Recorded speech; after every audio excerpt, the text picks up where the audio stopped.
रात बंजर सी है, काला खंजर सी है, तेरे सीने की लौ मेरी अंदर भी है। तू हवा दे उसे तो मेरा तन जले, चला रे रे संग जला तेरे, मोहे अंग लगा दे रे। मैं तो तेरी जोगनिया तू जोग लगा दे रे, अंग लगा दे रे, मोहे रंग लगा दे रे। मैं तो तेरी जोगनिया तू जोग लगा दे रे, अंग लगा दे रे, मोहे रंग लगा दे रे। मैं तो तेरी जोगनिया तू जोग लगा दे रे। राम रतन धन मगन महन मन तन मोड़ा चंदन रे, उजली कोई प्रीत पियासत रंग लगा दे रे, अंग लगा दे रे, मुहे रंग लगा दे रे। मैं तो तेरी जोगनिया तू जोग लगा दे রে অঙ্গ লাগা। চাঙ্কুক খুব জোরে তের কানের লতিতে কামড় বসায়। তারপর তের কাঁধে রেখে যায় তার শেষ স্পর্শ। আর সেখানে জাঙ্কুকের উজ্জ্বল লালারস পুরোপুরি বোঝা যাচ্ছিল, তার সাথে অল্প রক্তবিন্দু। তের চোখে অশ্রু ভিড় করে এসেছিল। তে কখনোই বুঝতে পারেনি তার জীবনের প্রথম রং এভাবে লাগবে তার গায়ে। তে যত রাজ্যের সংবেদনশীল জায়গাগুলো, নমনীয় জায়গাগুলোতে জাঙ্কুকের স্পর্শ ভীষণভাবে লেগেছিল। দোলের রঙের সাথে সাথে জাঙ্কুকের রঙও তার গায়ে মিশে গিয়েছিল। এর নরম দুই মাংসপিণ্ডেতে রেখে গিয়েছিল জাঙ্কুকের হাতের ছাপ। কলার ভাঁজে জাঙ্কুকের আঙুলের রঙের সাথে সাথে তার ঠোঁটের রঙও মিশে গিয়েছিল।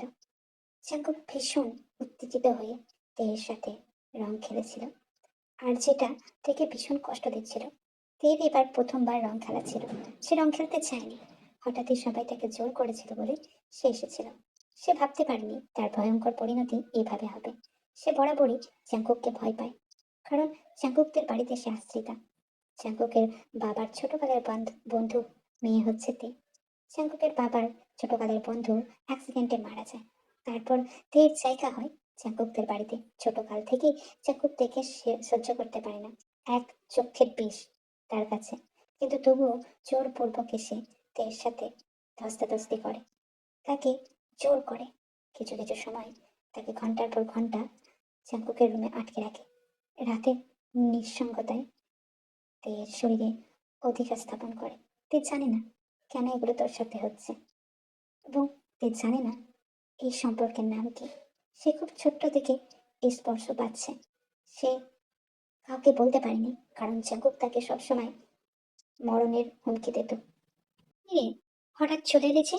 সবাই ওখানে দোল খেলছে, রং খেলছে, আর তুই তো এবার প্রথম রং খেললি, তাও চলে এলি। কেউ কি কিছু বলেছে তে? আমায় বলতে পারিস। না জিমিন, আমার শরীরটা ভালো লাগছিল না।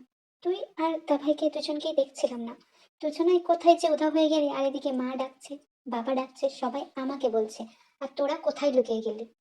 এবার চল, খাবার খেয়ে নিতে হবে, অনেকটা সময় হয়ে গিয়েছে।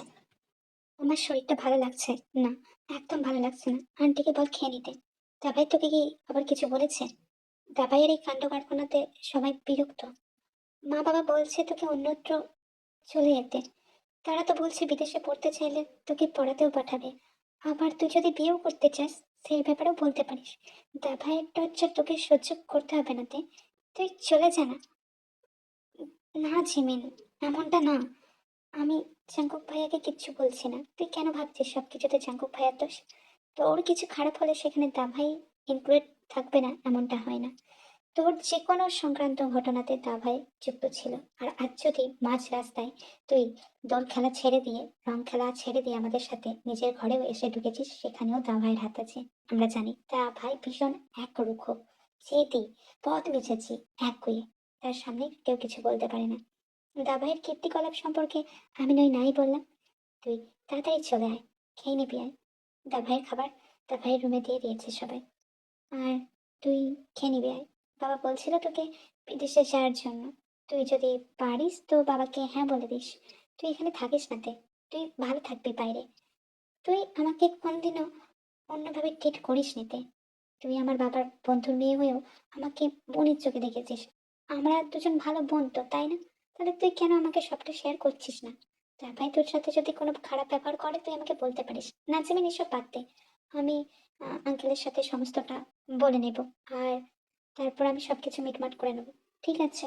তাহলে চলে আসিস, মন খারাপ করিস না। হ্যাঁ ঠিক আছে, আমি যাচ্ছি। যখন যৌবনে পা দিলাম, এই মেয়েলির শরীরে সমস্ত কিছু বাড়তে লাগলো। বক্ষ পিঞ্জরে মাংস, চুলের দীর্ঘমেয়াদী যাত্রা, শরীরে নমনীয়তা, সবকিছু যখন দৃশ্যমান হলো, তবে থেকে জাঙ্কুক ভাইয়ের অন্য রূপ আমি দেখলাম। জাঙ্কুক ভাই আগে তো আমাকে ভীষণ অপছন্দ করতো। একদিন হুট করেই ছোটবেলায় তার সামনে বিবস্ত্র হয়ে চলে আসি। জামা প্যান্ট নিয়ে বলতে থাকি, ভাইয়া আমি তোমার সাথে স্নান করব। তখন আমি বুঝতে পারিনি আমার শরীরের পরিবর্তন। তিনি ভীষণ হাঁ করে তাকিয়েছিলেন, আমাকে একভাবে লক্ষ্য করছিলেন। আর সেই দিন ছিল প্রথম। সেই দিনই আমি প্রথম ভয়ঙ্কর মুহূর্তের সাক্ষী হয়েছিলাম। জাঙ্কু ভাই আমাকে সামনে রেখে নিজের জিপ খুলেছিলেন, তার জিনিসটা হাতে নিয়েছিলেন। আমার সামনে দেখে বারবার হাঁপিয়ে উঠছিলেন, ছটফট করছিলেন এবং জায়গাটাকে ভীষণ চাপ দিয়ে উপর নিচ করে নামাচ্ছিলেন। আমি তখনও বুঝতে পারিনি আদতে উনি কি করছেন, যতক্ষণ না পর্যন্ত ওনার সেই তরল বেরিয়ে এলো, যেই তরলে গোটা ফ্লোর ছেপে গেল। আর উনি ক্লান্ত হয়ে বিছানায় শুয়ে পড়লেন। আমাকে খুব জোরে বকা দিয়ে বললেন, এই ঘর থেকে বেরিয়ে যাও। তুমি বড় হয়েছ, তোমার এবার সবকিছু খেয়াল করা উচিত। তুমি আমার সাথে স্নান করবে না, নিজের জামা প্যান্ট পরে ঘরে যাও।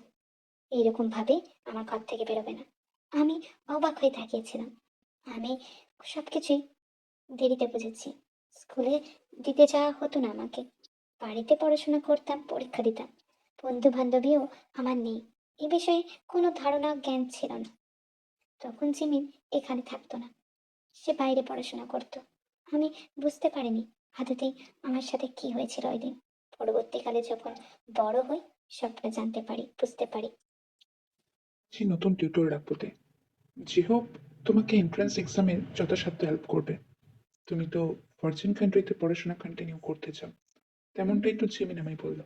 আমি জেহবকে বলে দিচ্ছি, তো ও এসে তোমাকে টিউশন করিয়ে যাবে। আর তুমি চিন্তা করো না, জাঙ্কুক তোমার সাথে কোনো রকম মিসবিহেভ করলে আমাকে ইনফর্ম করো, আমি দেখে নেবো পুরো ব্যাপারটা। তুমি আর আতঙ্কে থেকো না, ছোটবেলা থেকে আতঙ্কে থেকেছো, জাঙ্কুককে ভয় পেয়েছো, এখন যথেষ্ট বড় হয়েছো, পরিণত হয়েছো, আমরা আছি তোমার জন্য। তুমি একদম ভয় পাবে না। আর কাল থেকে যেহব আসবে, তুমি ওর কাছে টিউশন নেবে, চিন্তা করো না। তুমি খুব তাড়াতাড়ি শীঘ্রই সুযোগ পেয়ে যাবে। আমার তোমার উপর ভরসা আছে, বিশ্বাস আছে। তুমি অনেক ভালো মানের স্টুডেন্ট, তুমি অনেক উন্নতি করবে জীবনেতে। আমি যদি তোমার জন্য একটুও করতে পারি, তাহলে আমার গিল্টি ফিল দূর হবে। তোমার বাবা আমার খুব ভালো বন্ধু ছিল। তে, এইগুলো তোমার গায়ে কিসের দাগ? কেউ কি তোমাকে মারে নাকি এখানে? না যে হোক ভাই, আমার টিউশনের সমস্ত কাজ হয়ে গেছে। আমি কি আসতে পারি? হ্যাঁ অবশ্যই আসতে পারো। তোমাকে কেউ যদি শারীরিক নির্যাতন করে আমাকে বলতে পারো, আমি তার ব্যাপারে স্টেপ নিতে পারি। তে, তুমি মুখ বুজে সহ্য করবে না। তুমি ভীষণ ভালো গোছের একটা মেয়ে, পড়াশোনা খুব ভালো করে করছো। সামনে পরীক্ষা আছে, ভালো করে পরীক্ষা দেবে এবং তারপর তো তুমি চান্স পেয়ে যাবে এক চান্সে। আমার তো তাই মনে হয়। ওকে ভাই, তাই আশীর্বাদ করবেন যেন আমি তাড়াতাড়ি চান্স পেয়ে যাই। আমি আর এখানে থাকতে চাই না, নিজেকে বোঝা বোঝা লাগে। আরিম আঙ্কেল, জিন আন্টি আমার জন্য অনেক করেছেন, ইভেন জিমিন, জাঙ্কুকদা ভাই সবাই অনেক ভালো, কিন্তু তবুও নিজের একটা পরিচয় গড়ার দরকার প্রত্যেকটা মেয়ের, যেটা আমিও করতে চাই। তুমি পারবে তে, আমি তোমার উপর বিশ্বাস রাখি, আশ্বাস রাখি। তে আর যে হোক খুব সাবলীল ভাবে কথাবার্তা বলছিল, কিন্তু তাদের কোনো ধারণা ছিল না যে তাদেরকে কেউ আড়াল থেকে গিলে খাচ্ছে। একজোড়া চোখ তাকে গিলে খাচ্ছিল। সেই চোখের রক্তিম বর্ণ তে আশ্বাস পায়, দেখতে পায় জ্যাকব ভাইয়া এক প্রকার হবি ভাইয়ার দিকে তাকিয়ে, আর তার দিকে তাকিয়ে এক প্রকার কটকট করে তার রুমে চলে যায়। তের কাছে এই ব্যাপারটা সুবিধার লাগে না, সে বুঝতে পারে আজকেও হয়তো তাকে কোনো রকম শাস্তি দেওয়া হবে। জাঙ্কুক তো ফিরলো এই মাত্রতে। তুই একটু জাঙ্কুকের ঘরে একটু কফি দিয়ে আসতে পারবি? ও খুব টায়ার্ড ফিল করছিল, আমাকে বললো তোমার হাত দিয়ে পাঠিয়ে দিতে। তুই একটু গিয়ে দিয়ে আয় না কফিটা মা। আমি এখানে রাতে ডিনার প্রিপেয়ার করছি। এবার ডিনার করতে করতে যদি এখন চলে যায় অনেকটা লেট হয়ে যাবে। তুই একটু দিয়ে আয় তো মা।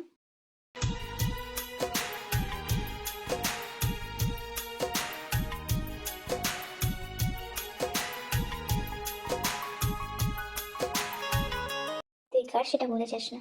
ছোট্টবেলা থেকে তোর উপর আমার নজর। আমি বাবা মাকে অলরেডি বলে রেখেছি সবটা। তারপরেও যেন সত্যের উল্টো দিকে ভেসে যাস না। তাহলে কিন্তু এই জাঙ্কুকের হিংস্র রূপ বেরিয়ে আসবে। আর জাঙ্কুকের হিংস্র রূপ ভীষণ ভয়ানক। আজকে ওয়ার্নিং দিলাম, সবসময় দিব না। জিহবের কাছে পড়া ছেড়ে দে। তোকে আমি টিউশন দিয়ে দেবো। তোর খুব ইচ্ছে না বাইরে যাওয়ার? ঠিক আছে, তোর সাথে আমিও যাব। কিন্তু তোকে আমি আর আমার নিজের থেকে দূরে করবো না। আমি সবকিছুই ভেবে নিয়েছি। বুঝতে পেরেছিস?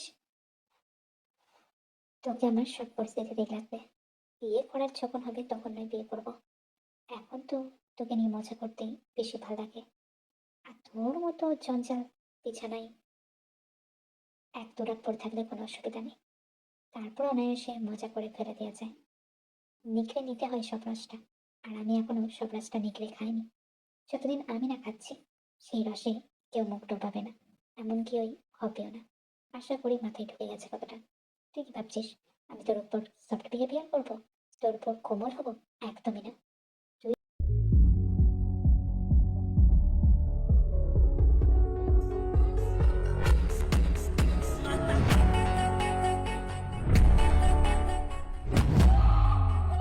আপনি বিয়ে কেন করছেন?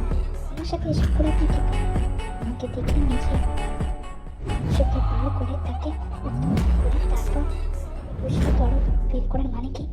কতটা ঘৃণা লাগে আমার নিজের থেকে তাকে আপনি বোঝেন না? আপনি কেন করছেন? ছোটবেলায় একটা ভুল করে ফেলেছিলাম, তার মাসুদ কি এখনো দিতে হবে? প্রতি রাতে আমাকে নিজের ঘরে ডেকে আনে আর তারপর ওইসব করে। আর তার সঙ্গে সঙ্গে আমার উপরের অংশ ধরে জোরে চাপ দেন কেন? এই কৈফিয়ত আমি তোকে দেবো না। আমার বাড়িতে আশ্রিতা তুই। আমার বাবা মা দয়া করেছিল, তাই এখানে দুমুঠো দুবেলা খেয়ে পড়ে পাচ্ছিস। এটা কি এনাফ নয়? এত কেন কথা তোর? তোর এত কথা শুনতে আমি আসিনি। আজকে যেটা করার সেটা করবো। তুই কি চাস উপরের সাথে সাথে নিচের অংশেও কিছু করি? যদি চাস বলে দে। নিহার তোর বয়সটা এখনো কম, তাই কিছু করিনি। তো খুব শীঘ্রই সেটাও করে ফেলবো। তুই যদি এরকম আমাকে খেপিয়ে দিস, ক্ষিপ্ত করিস, আমার ভিতরে হিংস্র দানবকে যদি জাগিয়ে তুলিস, তাহলে তোর জন্য এটা ভালো হবে না তে, বলে দিলাম। আমার তো ইচ্ছা আছে, তবে জিহুবকে বেশি পাত্তা দিবি না। জিহুবকে বেশি পাত্তা দিবি না, জিহুবের কাছে তুই টিউশন আর নিবি না। বাবাকে বলে দিবি, নয়তো কিন্তু তোর জন্য খারাপ হবে ব্যাপারটা। আমি তোকে ছেড়ে কথা বলবো না, বলে দিলাম।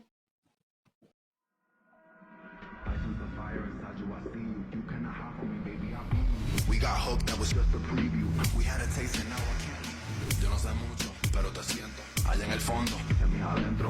Algo me dice que yo estoy en lo correcto. Que miento, me tiene fue pasando el metro. Que sea tóxico como el lamento. Tu cara me sigue, no se me conecto. Nadie dijo que iba a ser perfecto. Te gustan hasta nuestros defectos. Te embruja y sé que tengo ese efecto. A mis amantes de mí los infectos.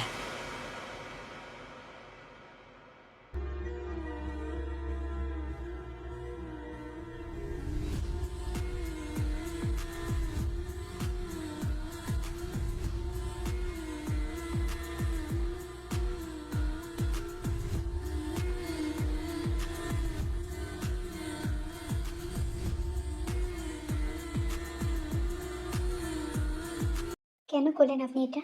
আজকের এই কালো দাগ আমি জীবনে তুলে উঠাতে পারবো না। রবি ভাইয়াকে আমি নাই করে দিয়েছিলাম, তবু উনি আজকে এসেছিলেন। আমার সাথে একটু হেসেই কথা বলেছিলেন। আমাকে ভুলবশত জড়িয়ে ধরে ফেলেছিলেন, তাতে আমার দোষ? আপনি এসব করলেন আমাকে। আমি আর সমাজে মুখ দেখাতে পারবো না। আমার জীবনের প্রথম রং আপনি লাগিয়েছিলেন। আপনার জন্য আমার ভালোবাসা ছিল। আজকের পর থেকে আপনি আমার কাছে মৃত। আমি আপনাকে কখনোই ধরা দিব না। ছোট থেকে আমাকে সেডিউস করেছিলেন। তোকে দেখে আমি নিজেকে কন্ট্রোল হারিয়ে ফেলি।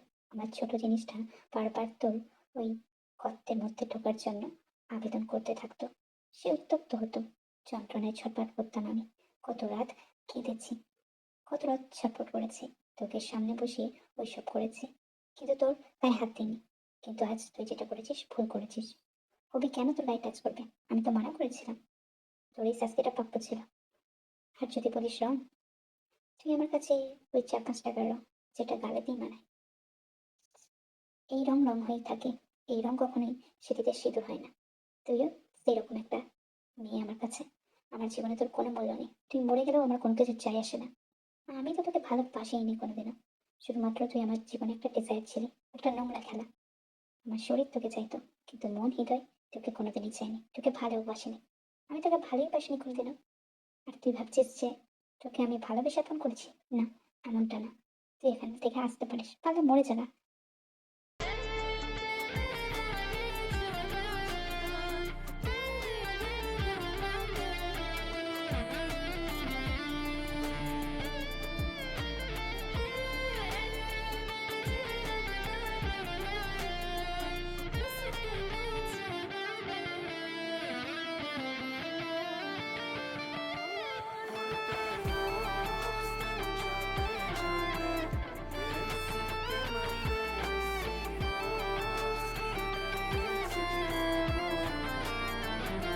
থাকুন জাগ্গব ভাই, আপনাকে মুক্তি দিলাম।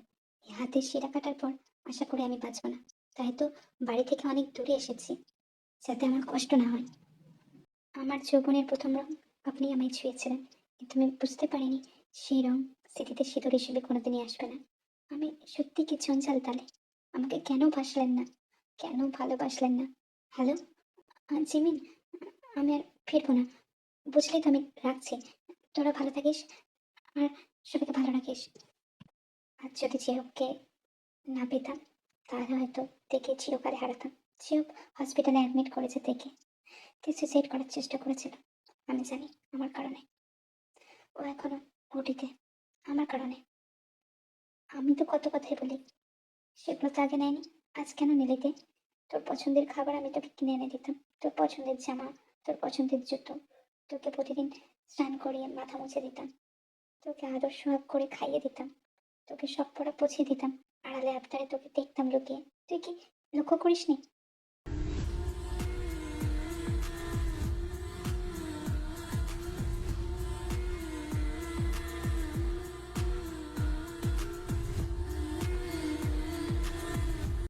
আমাকে কেন বাঁচালেন?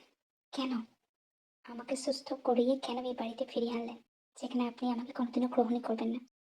যেখানে আরে আঙ্কেল, চিন আন্টি আপনার সাথে আমাকে বিয়ে দিতে প্রথম থেকেই চাই, আপনি কোনোদিনও গ্রহণ করবেন না। তাহলে কেন এই মিথ্যা আদর সোহাগ? আমার লাগবে না কোনো কিছু, আমাকে যেতে দিন। আমি ফরচুন কান্ট্রিতে চলে যাব। আমি তো পরীক্ষা দেওয়ার চেষ্টা করছি, এখনো পাইনি। তবে আঙ্কেল বলেছে আমি ওখানেই পরীক্ষা দেবো, আমাকে আটকাবেন না। আপনি তো চাননি আমাকে, আমি, আপনি তো চাননি। মরে যেতে বলেছিলেন, তবে বাঁচিয়ে আনার কি দরকার ছিল আমাকে? আমাকে মরতে দিতেন। এই শালি এই, আমার শখ তো চোখে পড়ে না? তোকে খাইয়ে দিতাম, তোর একটু খাবার আমি খেতাম, তোকে স্নান করে চুল মুছিয়ে দিতাম, একসঙ্গে স্নান করতাম, এমনি বিয়ে করতাম নাকি? রাগের মাথায় বলে ফেলেছিলাম, বুঝতে পারিসনি? তারপরে নিজেকে সুইসাইড করতে হবে? এই রাতেই একটা কন্ট্যাক্ট পেপারে সাইন করেছিলি তুই। কন্ট্যাক্ট পেপারের নাম করে ওটা আমি ম্যারেজ সার্টিফিকেট সাইন করিয়েছিলাম। হ্যাঁ, তুই ম্যারেজ সার্টিফিকেটেই সাইন করেছিলি, মনে আছে? এবার তুই বুঝবি, তোকে তো বুঝতেই হবে। তুই আমাকে ছেড়ে চলে যাওয়ার প্ল্যান করেছিলি, তাই না? এত সহজে তো আমি আর ছাড়ছি না তোকে। খুব তো বলেছিলেন আমি ঝঞ্ঝাল, আমাদের এক রাত দোরাত বিছানায় রাখলেই সব ঠিক হয়ে যায়। তাহলে ওইসব কথা হলো কি ছিল? জেহবের উপর এত রেগে গিয়ে আমার উপর চড়া হওয়ার কোনো মানে ছিল?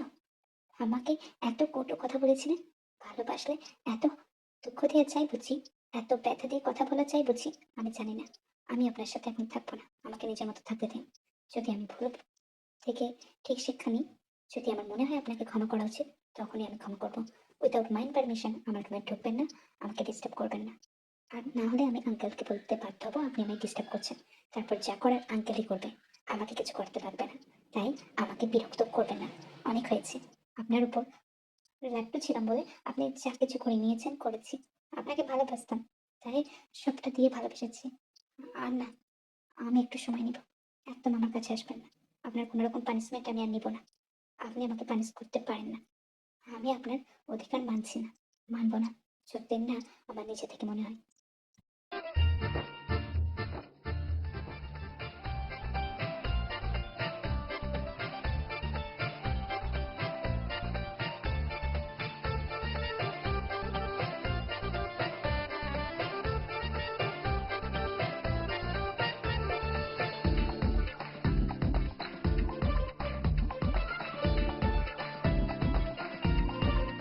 তে মা, ঝামেলাটা এবার মিটিয়ে নে। তোদের তো অলরেডি বিয়ে হয়ে গিয়েছে।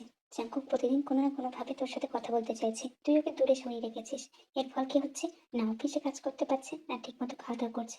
এখন তো জ্বরও বাঁধিয়েছে, 1 সপ্তাহ ধরে ভীষণ জ্বর, জ্বর থামছে না। তুই একটু দেখ না মা, যদি সেরে যায়। আমরা তো আর কোনো আশা পাচ্ছি না। ছেলে আমার কিছু খাওয়া দাওয়া করছে না।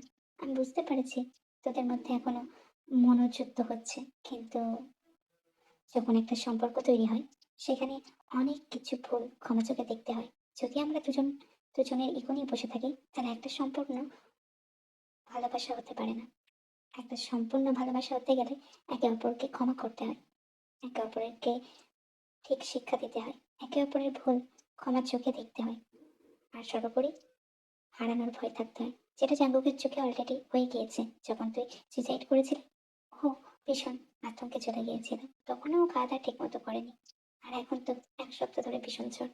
তুই ওর কাছে খবর নিতে যাচ্ছিস না, অভিমান করে বসে আছিস। ও কিছু খাচ্ছে না, সবসময় বলছে ডেকে ডেকে দাও, তুই আমাকে খাবার দিই।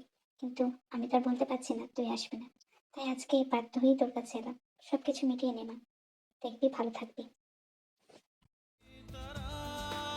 पेश आओ भी दो खुद को तुम रातों में मेरी रातों में मेरी रातों में मेरी रातों में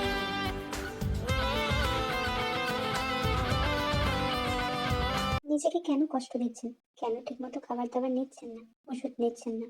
চীন আন্টি আমায় বলছিল আপনি খুব অসুস্থ। এখানে তো এসে দেখলাম সত্যিই আপনার খুব ক্রিটিক্যাল অবস্থা। নিজের ভালো তো পাগলেও বোঝে, তাহলে আপনি কেন বুঝছেন না? এরকম করে কি জোর করে কোনো কিছু হয়? আমি আমি আমি আছি। আপনি ঘুমিয়ে পড়ুন। আমি আছি এখানে। আপনি সুস্থ হয়ে উঠবেন তাড়াতাড়ি, খুব শিগগিরই। ঠিক এই ভয়টাই পেয়েছিলাম। যেদিনকে তোকে আমি মনের কথা বলবো, তুই হয়তো আমাকে দূরে সরিয়ে দিবি। ছোটবেলাতে আমি অনেকবার চেষ্টা করেছি নিজেকে কন্ট্রোল করে রাখার, কিন্তু তোর প্রতি আসক্তি, চাহিদা আমার বরাবরই ছিল। তাই ব্যর্থ হয়েছি। তারপর আমি ভাবলাম তোকে দমিয়ে রাখলে যদি তুই আমাকে না ছেড়ে যাস, এর জন্য সবসময় তোর উপর চড়াও হতাম, ভীষণ রাগ দেখাতাম, অভিমান করতাম। এবং সেই সময়ই ভাবতাম তুই আমার রাগ ভাঙাতে আসবি, অভিমান ভাঙাতে আসবি। আর ঠিক তাই হতো। কিন্তু আজ তুই আমাকে দূরে ঠেলে দিচ্ছিস, ভীষণ দূরে। আমি আছি এখানে, আপনাকে চিন্তা করা লাগবে না। আপনার সাথেই থাকবো। কোথাও তো যাইনি আমি। চীন আন্টি, আরিম আঙ্কেল আপনাকে বলেনি আমি আপনার সাথেই যাবো ফরচেন কান্ট্রিতে গিয়ে পড়াশোনা কন্টিনিউ করবো। যখন আপনার সময় হবে ততদিন আমি এখান থেকে বিভিন্ন রকম পরীক্ষা দিব আর কোর্স করব। আমাদের বিয়েটা যখন হয়ে গিয়েছে, আপনাকে কিভাবে আমি ছেড়ে যাই? ছোটবেলাতে আমিও তো আপনাকে ভীষণ পছন্দ করতাম, এখনো করি। দূরত্ব মিটিয়ে নিতে হবে। চীন আন্টি ঠিকই বলেছে, মাঝে মাঝে আমাদের ক্ষমা করে দিতে হয় একটা মানুষকে। আর ভালোবাসলে সেখানে তো অনেক ক্ষমা করতে হয়। আমি ক্ষমা করে দিব ঠিকই, কিন্তু দ্বিতীয়বার ব্যথা পেলে আর ফিরে আসবো না। আপনি যদি দ্বিতীয়বার আমাকে অসম্মান করেন বা এরকম কথাবার্তা বলেন, আমি কিন্তু ফিরবো না। কারণ প্রত্যেকটা মানুষের সম্মান চাই দিন শেষে। ভালোবাসা মানুষ হতে পারে, তা বলে তো এই না যে আমার কোনো সম্মান নেই। আপনি আমাকে সম্মান দিবেন, ভালোবাসা দিবেন, তবেই না আমি আপনার সাথে থাকবো। ওইটুকুই তো চেয়েছি, এর থেকে বেশি তো কিছু না। আমি থাকবো আপনার সাথে। আপনি সুস্থ হয়ে উঠুন।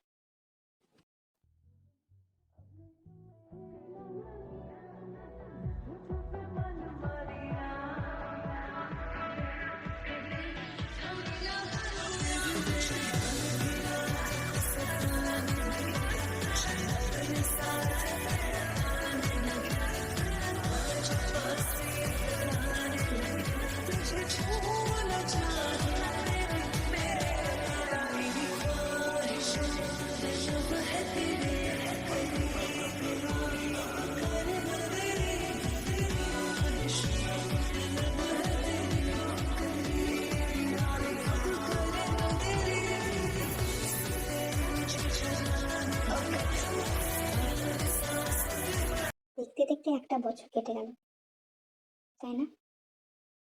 প্রতিবার যেমন তোকে আমার রঙে রাঙিয়েছি, এবারেও কিন্তু রাঙাবো। আর এবারে তুই আমার রং সিঁথিতে পরিয়ে আছিস। সবকিছু হয়েছে, তাই না? একসময় কত ঝগড়া হয়েছে আমাদের মধ্যে, তারপরে থেকে গেছিস। আর আমি এর জন্য চিরকৃতজ্ঞ। যৌবনের প্রথম রং থেকে বসন্তের প্রতিটি অধ্যায় আমার তোকেই চাই। শেষ বসন্ত আমি তোর সাথে কাটাতে চাই। তবে বেশি রং লাগাবে না, ভূত হতে চাই না আমি, অল্প করেই দেবে কিন্তু। তুমি আবার প্রচুর রং লাগিয়ে দাও গালে গায়ে।